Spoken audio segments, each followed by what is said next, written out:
Hello friends, welcome to Guliani classes. आज हम topic discuss करेंगे difference between the equity shares, preference shares and debentures.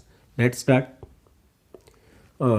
क्या equity share और preference share और debenture में डिफरेंस होता है, एक एक करके बेसिस ऑफ डिफरेंस डिस्कस करते हैं। सबसे पहले पार्टिसिपेशन इन मैनेजमेंट।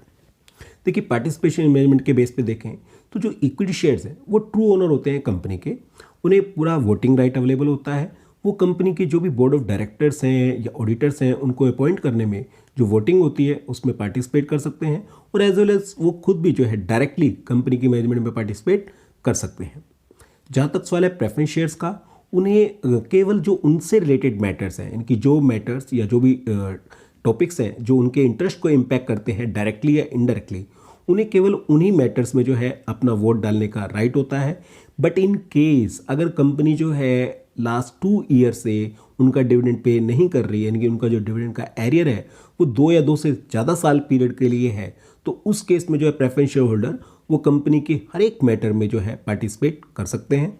जहाँ तक सवाल है डिवेंचर होल्डर का, वो कंपनी के केवल लेंडर हैं, क्रेडिटर हैं, वो किसी भी केस में जो है कंपनी के मैनेजमेंट में पार्टिसिपेट नहीं कर सकते क्योंकि उनके पास कोई वोटिंग राइट नहीं होता। सेकेंड बेसिस डिस्कस करते हैं डिफरेंस का, that is returns. Equity share holder को उसके इन्वेस्टमेंट के बदले में क्या मिलता है? इक्विटी शेयर होल्डर को उसके इन्वेस्टमेंट के बदले में मिलता है डिविडेंड। इसी प्रकार जो है प्रेफरेंस शेयर होल्डर को भी उसके इन्वेस्टमेंट के बदले में मिलता है डिविडेंड। और जहां तक सवाल है डिवेंचर होल्डर को, उसको इसके इन्वेस्टमेंट के बदले में मिलता है इंटरेस्ट। तीसरा जो आता है basis of difference, that is regularity of returns, यानी कि जो इन्वेस्टमेंट के बदले में जो उनको रिटर्न मिलेगा उसमें कितनी सर्टेनिटी है, कितनी रेगुलरिटी है।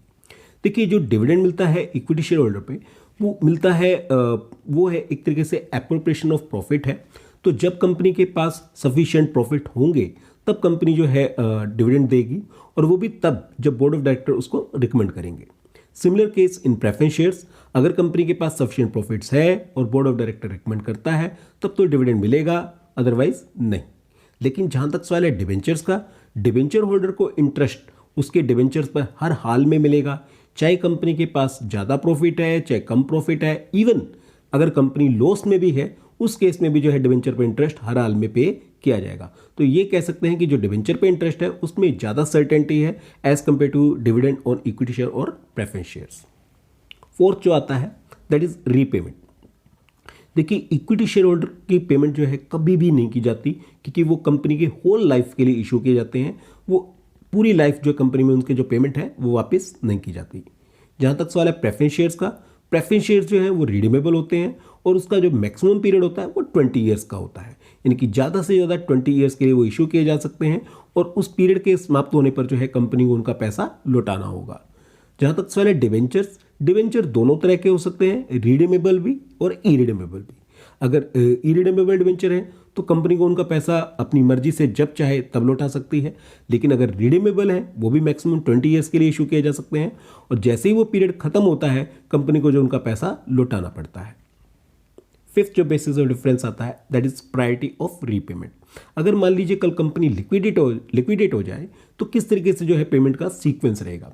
देखिए, अगर मान लीजिए कल कंपनी लिक्विडेट हो जाए तो इक्विटी शेयर होल्डर को उसका पैसा सबसे लास्ट में मिलेगा, तो पहले डिवेंचर होल्डर को पे किया जाएगा, अगर उसके बाद कुछ अमाउंट बचता है तो प्रेफरेंस शेयर होल्डर को पे किया जाएगा, और उसके बाद भी अगर कुछ बचता है तो इक्विटी शेयर होल्डर को पेमेंट की जाएगी। इसी प्रकार जो प्रेफरेंस शेयर होल्डर है उनको जो है डिवेंचर होल्डर के बाद लेकिन इक्विटी शेयर होल्डर से पहले अपने पैसे पाने का हक होता है, तो इनकी जो प्रायोरिटी है वो इक्विटी शेयर होल्डर के कंपैरिजन में थोड़ी ज़्यादा होती है। जहाँ तक सवाल है डिवेंचर होल्डर का, इनकी फर्स्ट प्रायोरिटी है, तो इनको जो सबसे पहले कैपिटल मिलेगी, इसके बाद ही जो है जो डिवेंचर होल्डर या इक्विटी शेयर होल्डर है उनको पैसा लौटाया जाएगा। सिक्स जो आता है दैट इज रिस्क। रिस्क के पॉइंट ऑफ से देखें तो इक्विटी शेयर जो है मोस्ट रिस्की होते हैं क्योंकि ये ट्रू ओनर होते हैं, तो जितने भी रिस्क होते हैं वो सारा का सारा इक्विटी शेयर होल्डर को बियर करना पड़ता है। तो प्रेफरेंस शेयर और डिवेंचर के होल्डर की कंपैरिजन में इक्विटी शेयर होल्डर ज़्यादा रिस्की होते हैं इक्विटी शेयर।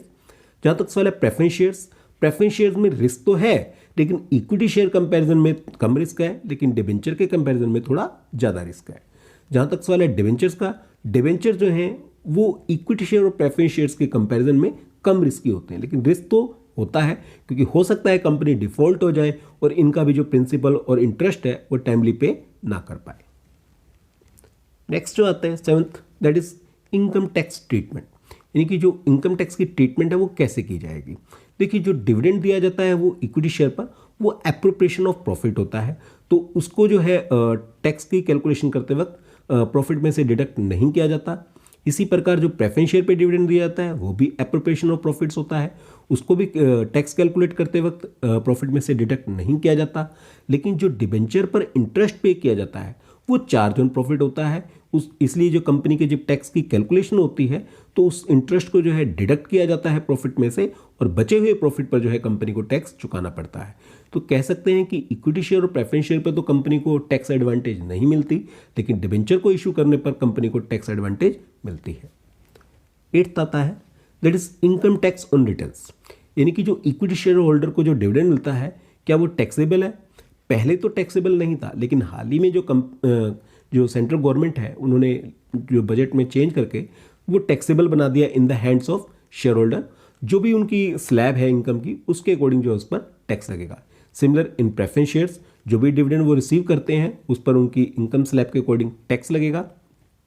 यहाँ तक सवाल है डिवेंचर पर पहले भी इंटरेस्ट जो है उनके इंटरेस्ट पर टैक्स लगता था in the hand of debenture holder, वो अब भी लगता है, उसमें कोई चेंज नहीं आया। दोस्तों इस सब्सक्रिप्शन बटन को दबा के चैनल को सब्सक्राइब करना मत भूलिएगा। अगर आपने हमारा प्रीवियस वीडियो लेक्चर नहीं देखा है तो इस लिंक को क्लिक करके आप हमारा प्रीवियस वीडियो लेक्चर देख सकते हैं।